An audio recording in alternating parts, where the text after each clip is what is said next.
हा मुतखडा आहे मित्र. आणि मुतखड्यामुळे तुम्ही परेशान आहे. 10 पर्यंतचा मुतखडा कसा पडते. आता हे दगडी कोळसन तुम्हाला सांगतो. दगडी कोळसन हे आयुर्वेदामध्ये इतकी महत्त्वाची वनस्पती आहे. आता हे मी का सांगत आहे माहीत आहे का? कारण याचे रिझल्ट मी पाहिलेले आहेत.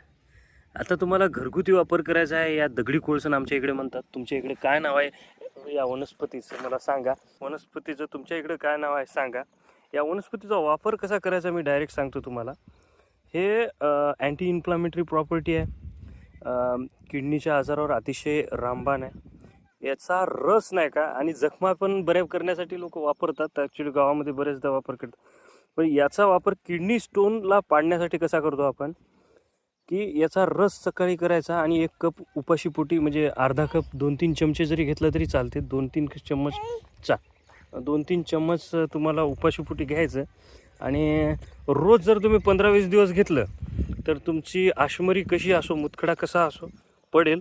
आणि सोबतच किडनीच्या रिलेटेड आजार जसं की बर्निंग मिक्च्युरेशन वगैरे असे पूर्ण आजार नाही का या वनस्पतीच्या डेली वापरानं कमी होतात मित्र. आणि सहजच मिळणारी वनस्पती आहे. विदाऊट साईड इफेक्ट तुम्ही किडनी स्टोन साठी ऑपरेशनसुद्धा टाळू शकता. तर अशा प्रकारे या दगडी कोळसांचा वापर आयुर्वेदामध्ये केला जातो. मला कसा वाटतो हा व्हिडिओ कॉमेंटमध्ये नक्की सांगा मित्र. व्हिडिओ छान वाटल्यास व्हिडिओला लाईक आणि माझ्या चॅनलला फॉलो करा. Thank you so much for watching this video. नमस्कार.